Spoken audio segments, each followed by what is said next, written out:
Ada perdebatan di media sosial yang sempat nongol beberapa waktu lalu di beranda saya. Seorang profesor dari latar belakang pesantren, dia kan mengajar di universitas luar negeri versus seorang kritikus yang bilang kredensial seperti itu tidak berguna untuk dunia modern. Dan saya baca ini, reaksi pertama saya, oke, ini menarik. Tapi kemudian ada sesuatu yang mengganggu. Sang profesor ini, spesialisasi beliau di bidang hukum Islam, posisi akademik di kampus barat, dan latar belakang beliau pesantren yang cukup kuat. Beliau berargumen bahwa santri itu serasi dengan dunia modern, bahwa pesantren bisa melahirkan orang-orang cerdas, kritis, sekaligus berakar pada tradisi.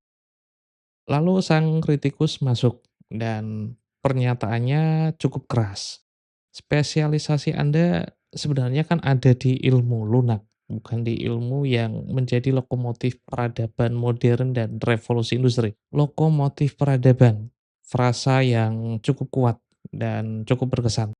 Terus dilanjutkan dengan tantangan yang cukup spesifik, bahwa tunjukkan santri dari pesantren kita yang menjadi profesor fisika di MIT atau profesor ilmu komputer di Stanford misalnya. Kalau bisa tunjukkan yang mengajar ilmu keras dan menghasilkan produk nyata serta paten yang bersifat global, baru bisa menyatakan bahwa pesantren dan modernisasi itu serasi. Dan di sini saya mulai menyadari, ini ternyata saya pikir, menurut saya, bukan sekadar perdebatan tentang siapa yang lebih hebat. Ini kayaknya tentang siapa yang boleh menentukan apa arti dari berguna dan siapa yang boleh menetapkan kriteria sukses itu sendiri. Karena kalau kalian pikir ini cuman soal santri atau soal pesantren, sebenarnya ini salah besar. Ini adalah pola yang sepertinya lebih dari itu. Pola yang saya sadari, siapapun yang bergerak di luar STEM atau Science, Technology, Engineering, dan Mathematics sering dianggap kurang relevan, terus dianggap kurang berguna, dan sering dilihat sebagai hiasan saja. Jadi pertanyaan saya, apakah benar menjadi ahli fikih lewat pesantren, menjadi santri seperti mereka-mereka ini, apakah benar-benar tidak berguna? Atau jangan-jangan ada sesuatu yang cacat dengan cara pertanyaan itu sendiri? Saya nggak punya agenda untuk membela atau menyerang siapapun secara pribadi, cuman status atau pertengkaran itu membuat saya berpikir. Yang membuat saya tertarik adalah apakah argumen ini secara struktural kokoh. Jadi saya mau mengulas di dalam video ini apa yang sebenarnya dipertaruhkan di balik perdebatan itu. Kalian mungkin sudah punya pendapat sendiri tentang hal ini, tapi saya minta tahan dulu sebentar. Jadi argumen sang kritikus dalam bentuk terkuatnya kira-kira begini. STEM atau Science, Technology, Engineering, dan Mathematics memang kekuatan pendorong dari peradaban modern. Ini sih nggak bisa dipungkiri. Ponsel pintar di tangan kalian sekarang, hasil STEM. Vaksin pada masa COVID-19 kemarin juga STEM. Internet yang memungkinkan kalian bisa nonton video ini, hasil dari STEM.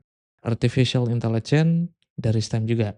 Peradaban modern memang sangat bergantung pada inovasi teknologi, dan ini fakta. Dan ada daya tarik dalam hal yang bisa diukur. Hasil STEM itu kan konkret, ada paten, ada produk, dan ada teknologi. Universitas kelas dunia dinilai dan dikasih peringkat sebagian besarnya berdasarkan luaran risetnya, terutama STEM. Ada kejelasan dalam ukuran ini yang menarik.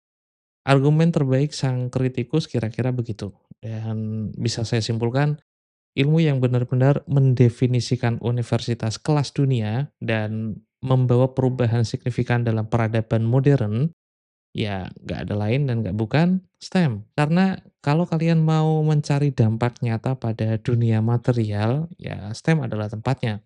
Dan kalian tahu apa?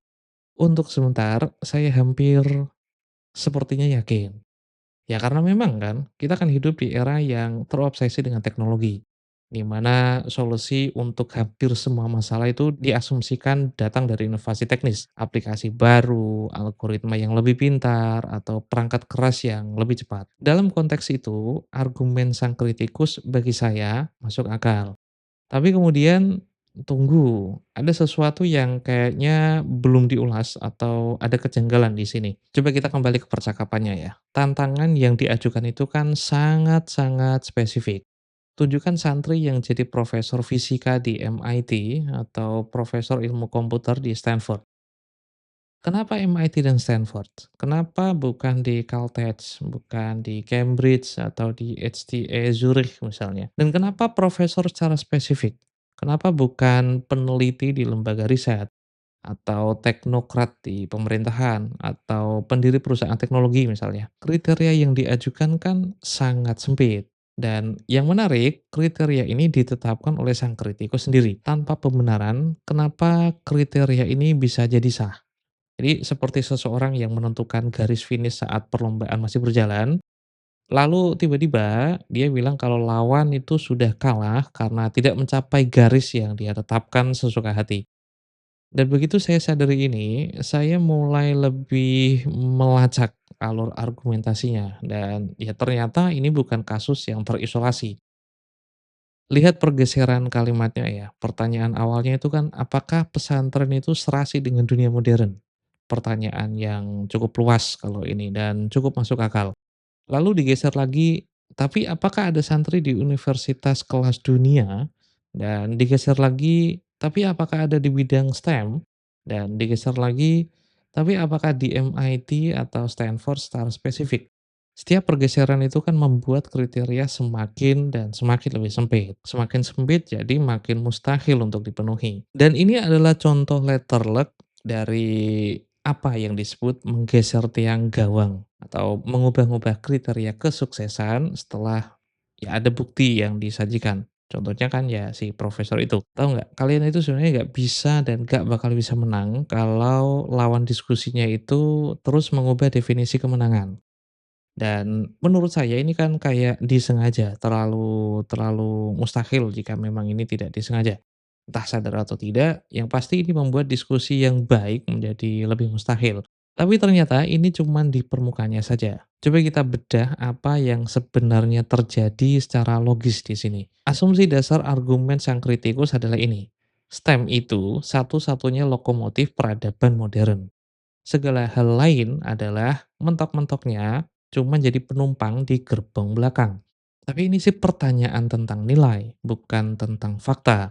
Dan tunggu dulu, saya pengen menjelaskannya lebih dulu. Fakta itu kan deskripsi tentang dunia, yaitu STEM menghasilkan teknologi. Itu benar. Pertanyaan nilainya adalah penilaian tentang apakah hanya STEM yang penting. Nah, itu tentang pilihan perspektif. Tapi mari kita lihat penilaian ini lebih dalam ya. Apa yang hilang dari gambaran ini? Kawan-kawan, peradaban manusia itu sejauh yang saya tahu tidak hanya berkaitan tentang mesin. Peradaban manusia itu kan juga ada hukum yang mengatur, etika yang membimbing, dan sistem sosial yang menyusun. STEM bisa membangun teknologi nuklir, tapi pada akhirnya etikalah yang memutuskan apakah kita bisa menggunakannya atau seharusnya kita menggunakannya atau tidak. Kalian pasti ingat tentang Perang Dunia Kedua yang meluluhlantahkan dua kota di Jepang dengan bom atom. Itu adalah wujud dari kemampuan teknis tanpa panduan moral yang memadai. STEM bisa membangun kecerdasan buatan, tapi kan hukum yang akhirnya memutuskan bagaimana kita mengaturnya. Siapa yang akan bertanggung jawab kalau algoritmanya salah?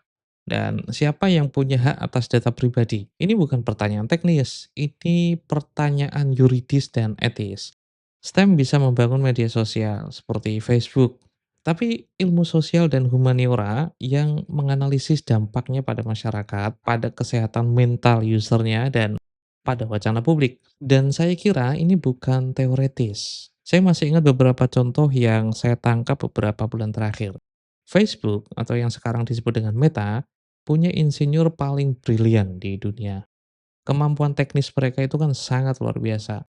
Tapi tanpa ahli etika, tanpa pakar kebijakan, tanpa pemahaman tentang psikologi sosial dan wacana publik, platform ini menjadi ya kekacauan beracun yang kita lihat seperti sekarang. Facebook di lini masa saya hanya berkutat perdebatan soal nasab, perdebatan soal PWI-LS, dan isu pemakzulan Ketua Umum PBNU yang tidak pernah ada ujungnya. Tentu saja nilai, moral, dan kebijaksanaan saja yang bisa menghentikan mereka. Cambridge Analytica misal, ilmu data yang canggih, tapi tanpa etika menjadi manipulasi yang jadi perangkat, semacam teknologi yang dipersenjatai. Krisis lingkungan, kemampuan teknologi kita sudah melampaui kebijaksanaan kita tentang keberlanjutan. Kita kan bisa mengeksploitasi bumi, hutan, dan apapun itu dengan sangat efisien. Tapi apakah kita harus seperti itu terus? Jadi ketika sang kritikus bilang STEM adalah lokomotif peradaban, saya punya jawaban, ya itu mungkin. Tapi kan lokomotif tanpa rel, lokomotif tanpa tujuan, dan lokomotif tanpa sistem kendali, dia akan menjadi mesin yang berputar tanpa ada arah. Dan siapa yang membangun rel itu? Siapa yang menuntun tujuannya? Dan siapa yang mengoperasikan sistem kendalinya?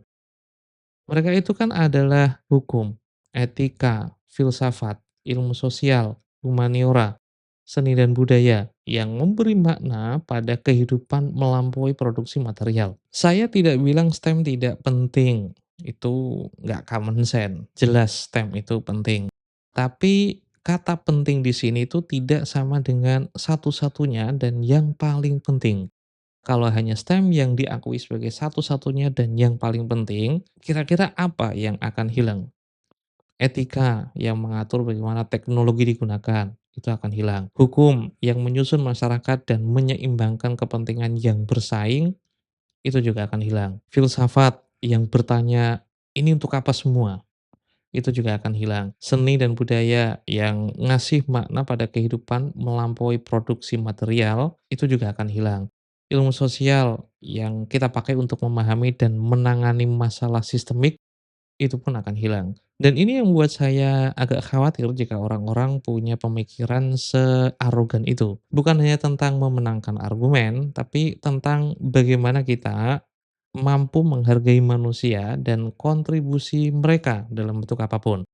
Sekarang coba deh bayangin sebuah dunia di mana semua hal itu hanya diukur dari satu meteran, di mana hanya satu jenis kecerdasan yang diakui, di mana selain kecerdasan itu tidak dianggap berharga. Lantas pertanyaan saya, dunia seperti apa yang akan kita huni dengan pola pikir seperti itu? Jadi kembali ke pertanyaan awal, apakah kredensial seperti yang dimiliki oleh Profesor Santri itu tidak berguna? Pertanyaan itu sendiri sudah cacat sejak awal. Masih ingat di bagian awal saya bilang ada sesuatu yang mengganggu adalah pertanyaan itu sendiri. Karena dari pihak kritikus tidak pernah mendefinisikan apa itu berguna. Atau sebenarnya memang sudah didefinisikan secara sepihak oleh sang kritikus. Pertanyaan sebenarnya bukan apakah santri atau pesantren itu berguna, tapi berguna menurut siapa, untuk tujuan apa, siapa yang boleh menetapkan kriteria, dan apa konsekuensi dari definisi yang sempit dari berguna itu sendiri. Saya tidak punya jawaban sempurna untuk semua ini, tapi saya tahu dunia yang hanya mengakui satu jenis nilai, ya itu jadi dunia yang sangat miskin. Mungkin kita tidak bisa hidup dengan berbagai definisi kegunaan tanpa perlu menempatkan satu di atas yang lain dalam sebuah susunan hierarki. Saya pun mengakui tidak punya semua jawaban. Tapi saya kemungkinan tahu pertanyaan yang lebih baik untuk kita ajukan. Yaitu bukan apakah kalian berguna menurut standar saya, tapi pertanyaan yang lebih baik adalah kontribusi apa yang kalian tawarkan dan bagaimana itu melengkapi, bukan menggantikan kontribusi orang lain. Dan mungkin, hanya mungkin, itu adalah awal dari percakapan yang lebih masuk akal. Saya Romuald Abbas, ini Bapak Penjangan Tor, sampai jumpa.